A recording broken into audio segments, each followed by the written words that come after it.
Hey everyone, I'm Mike Settele, the founder of Settele Tutoring, and in this video, I'm going to answer this frequently asked SAT question. Should I focus on just one subject? Specifically, this is for when you're taking your first SAT and you're saying, I'm going to just study math, get a really great math score, and then move on to the reading section for my second SAT. I like to call this pre-superscoring. You are using the fact that the SAT is meant to be taken multiple times and that scores from multiple tests can be combined into one overall super score, but you're doing it without actually having the scores. So the short answer to this is no, don't do this. This is a terrible idea, and I'm going to show you why. But first, let's just refresh our memory about what superscoring is. This is something that is done by the vast majority of colleges and universities. Basically, it rewards you for taking the test multiple times. So if I took my first SAT and I got a 600 reading and a 700 math, I would have a 1300 total score. Then I study a little bit more. I want to get that reading score up, so I take my second SAT. I get a 650 reading, but my math slips down a little bit to a 680. So now I'm at a 1330 total, just a gain of 30 points. That doesn't seem like a whole lot. But what colleges will do is they will allow me to focus on the best scores for each subject. So they'll take that 650 reading that is my best reading score, and they'll allow me to combine that with my 700 math from the first SAT. And those two are the scores that the college really cares about. And now I have a 1350 total. So that second SAT didn't improve my score by 30 points. It improved it by 50 points. And now we're talking, that's a much bigger improvement. So again, most colleges are going to do this, and it rewards you for taking the test multiple times, because once you lock in a score, it doesn't go anywhere. You can use it. If you beat it, you can use the better score. If you don't beat it, then the higher score stays. So this is a really good thing for students. Now, what a lot of people then do is they want to take advantage of this by doing this pre-super scoring thing. So here is what they're thinking. This is the theory, at least, okay? Step one. I'm going to study for math. I'm going to study for math like crazy. I'm good at math in school. I know I can do it. Let me get that really taken care of on my first SAT. I'm going to lock in a great math score. I'm going to completely ignore the reading section. But then on my second SAT, I will already have my great math score. So I'm going to study only for the reading section. I'll take my second SAT focused on the reading, and then I'll get a great reading score, which then I can combine with my great math score to get that overall super score. So this is why I call it pre-superscoring. You know you're going to take scores from different tests and combine them, but you are separating things out in a way where you're trying to kind of prejudge which score is going to be better on each test, but we just don't really know. I understand the logic though, divide and conquer. And we definitely use divide and conquer mentality on other parts of the SAT, specifically like when we're looking at like the grammar rules. We want to look at each grammar rule individually, or in math, I don't want you memorizing 30 formulas all at once. You kind of focus on them one at a time. We divide, we practice each formula separately, and then we conquer the entire test by having split these things into little groups. The problem with this particular theory is we don't actually know what's going to happen. And in my experience, the problem with this little process here is step 3 doesn't really work out the way you think it's going to work out. You don't get the great math score that you thought because you didn't really study in the right way, or you got nervous or whatever. And so you take that first SAT and you have nothing to show for it. So this plan kind of falls apart right away. And then for your second SAT, you're kind of forced to be studying for both subjects anyway. So you might as well have just been doing that from the start. Plus, a really big problem with this way of going about things, this pre-superscoring, is what are you going to do about the practice tests?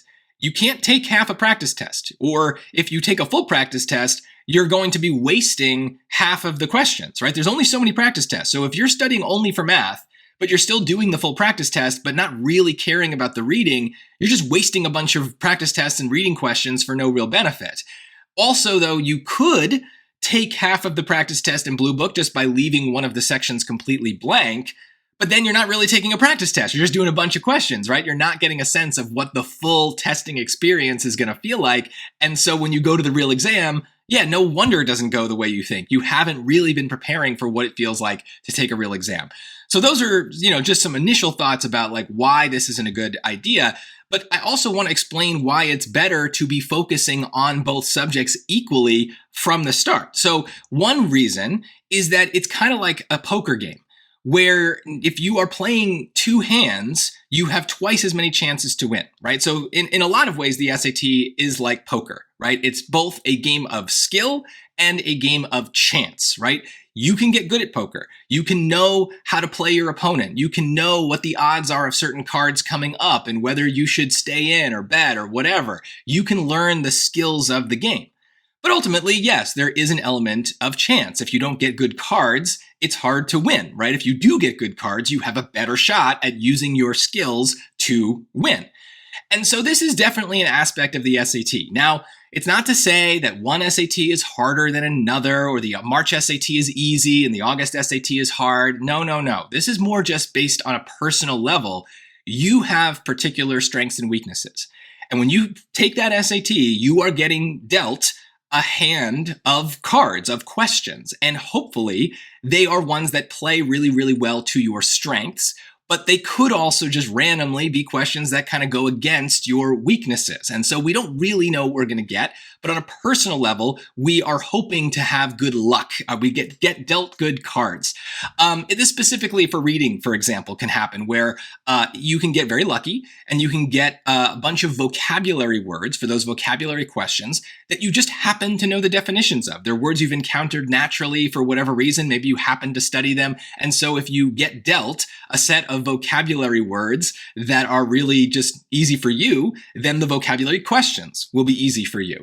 On the other hand, if you get dealt a hand of vocabulary words that you just don't know, that you've never seen before, you just happen to never see these words or study them, then yeah, that's going to hurt you and it's going to be harder to do well on those vocabulary questions. It's not to say that one test is easier or harder than the other. It's just that it's easier or harder for you based on what you happen to have studied. And the same thing can happen in the math section. So what we want to do is when we take our first SAT, we don't know what hand we're going to get dealt. We might get dealt a really, really good hand in the reading section. But if you haven't been studying for the reading section, you don't have the skills needed to take advantage of that good hand and to play those cards well. So you might get a decent score, but is it as good as it could have been? Because you ignored the reading section and focused exclusively on the math. And maybe the math, you also get lucky and get a good hand, but maybe you don't. And then, yes, you get a decent score, but maybe the bad luck hurts you more than you expected. And now you're disappointed in that math score as well. So the first SAT, you really want to be playing both hands. So that way, no matter which one is good, you are ready to take advantage of it. And then, yes, for the future SATs, you might play to one hand more, right? If you're really trying to improve the math score on a second SAT, then yes, you should be studying that math a little bit more and trying to get those skills to be better. But you shouldn't ignore the reading either, because you never know. You might get a really, really good reading hand that even if you're at a 790, can push you to the 800 in reading. So you just want to be open-minded about this. Don't neglect any subject anytime you take the test. But also when you're studying, especially at first, I think people neglect the fact that there is a lot of overlap between the reading and math sections. Like, they test a lot of the same skills. Now, obviously, right, we're not going to get a grammar question on the math section, and we're not going to get a parabola question on the reading section, but there are some fundamental things that, as we practice for reading, are also going to kind of help us for math, right? So here's a very fundamental one. A big portion of the SAT, guys, is just learning how to follow instructions. And a lot of people are bad at this, but if you can get good at it, then you are going to do better both in the reading section and in the math section. There are a lot of cases where we just need to understand what a passage is saying and follow the instructions of what we're being told to do to get that question right. Same thing in math. A lot of things are not really about understanding math or doing math or solving a math equation. It's more just like giving them what they want. They're telling you they want something and you just give it to them. So this is a skill we can develop by practicing both sections, and it does cross over. Similarly, in both sections, we're going to have to learn how to ignore and filter out extra details. We know that those reading passages have a lot of information we just don't need. And so we have to learn to figure out which pieces of information matter. A lot of those math questions are the same way. They use a lot of heavy math language to try to distract us, but they might just be giving us points and equations, and so it's very easy to work with those things. So being able to filter is a very important skill in both sections, and as you're practicing it for math, it will carry over and improve in the reading section as well. A big thing for both of these sections is learning how to avoid trap answers, and this is something that I think, especially if you are really, really good at math, in school at least, you might not be good at on SAT math. And this is why you should be studying for both sections at first. You might be overconfident in your math ability and you're not thinking about the way the SAT is trying to trick you. But if you're also studying for reading where maybe you're a little less confident, you'll start to see the traps and you'll start to understand the way that the SAT works through the reading section. And then, of course, the math section is operating the same way. So you can learn how to recognize traps in the reading where you're less confident so that you can start to maybe restrict your confidence in the math section, not get overconfident and start to notice those traps rather than fall for them. And finally, in both sections, we're going to need to be able to identify the relevant topic, right? We need to memorize the grammar rules in reading. We need to memorize the formulas in math, but it's also important to recognize which grammar rule to use on a particular question, which math formula to use on a particular question. So obviously, we're not going to use the math formulas in the reading section, so the grammar rules in the math section, but the skill is the same. Is how can I kind of condense my knowledge into a very limited menu of options? And then when I'm looking at a question, how does that question tell me which item on the menu I should try first? That's basically the skill that I'm using across the SAT.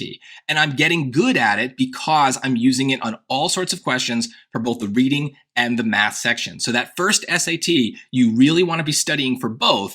You will learn skills that are separate, but you will also learn a lot of skills that work on both sections and really do matter for score improvement. So let's summarize here. Should I focus on just one subject the first time I take the SAT? No, never for the first SAT. Dumb idea. Definitive no, it always fails. Now, for a second SAT, you can try to just try to study for one subject if you already have locked in a score that you're going to be happy with, right? So if you are taking a second or third SAT and you know that the math score is the thing you need to improve, then yes, it's okay to focus mostly on studying math for that test. Same thing, vice versa. If your reading score needs improvement, you can minimize the math studying, but don't neglect it completely. You never know. Unless you're at an 800, you really don't know. You might be able to add a couple extra points. So don't blow it, because if you get dealt a really good hand in that subject, take those extra points, right? Make sure you take advantage of every opportunity. Every single time something works in your favor on the SAT, you want to seize that opportunity and seize those points, because at the end of the day, when you superscore, you're still totaling those numbers up. And the higher that total number, the better your chances at a college. So take the points wherever you can get them. Hopefully this answered your question. If you have more questions, of course, put them in the comments. I have lots of other frequently asked SAT question videos on my channel, so make sure you subscribe and check out my channel homepage. If there's something I'm missing, make sure you ask it. Put it in the comments and I'll make another video. Thanks so much for watching. Once again, I'm Mike Settele, the founder of Settele Tutoring. And remember, when it comes to your scores, don't settle for less, Settele for more.